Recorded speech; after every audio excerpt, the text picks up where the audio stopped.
name's Elizabeth. And I'm Lauren. And we interviewed Patrick Cundellan. And our subject is September 11th. Denise's boss lived in Manhattan. He actually lived in an apartment complex that was either a block or across the street from the World Trade Centers. And his routine in the morning was to go and do his exercise and swim in the pool of the Marriott. Well, of course, the Marriott, that was the hotel that everything caved into, and the Marriott was destroyed.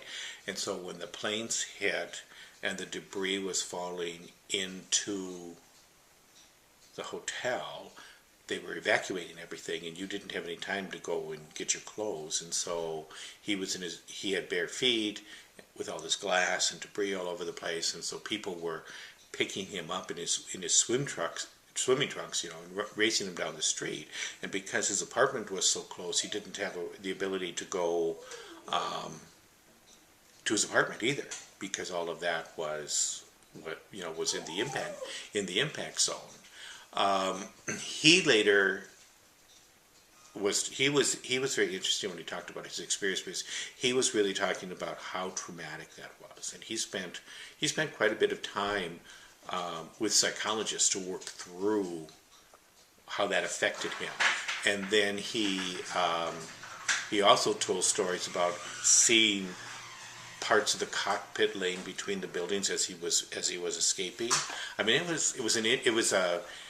it gave a whole new dimension to it, because now you had this first-hand story by somebody you knew, and they were telling you the kinds of things that they were seeing, and it just made it much more. I mean, it just makes it even more horrible when you suddenly can put real people in that spot and describing those things. That just made it. That's another reason why I just have a very difficult time watching any, anniversary newsreels of this. It's like it's still very shocking and horrifying just to watch the realities of what was going on, what had happened, and what happened to these people. How do you think it would be now if this never happened? If this never happened?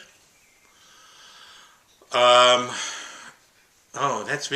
a really interesting question, because it's always hard to say. I would say that if that had never happened, I think the bulk of the people in the United States would still be very naive about where we were with terrorism.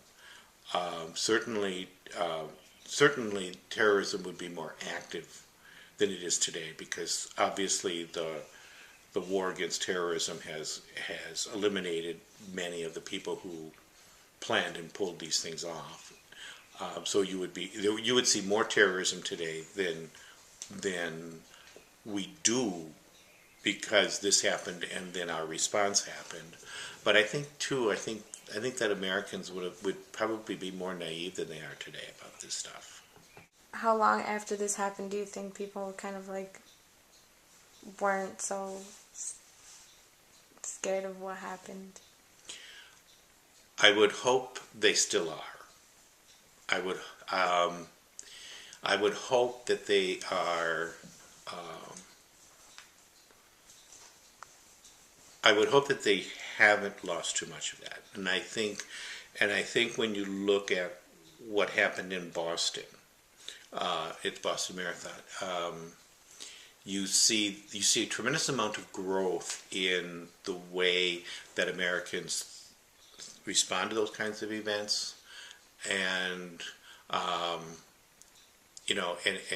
and how they deal with those kinds of events, and how they accept government decisions when they make things safe.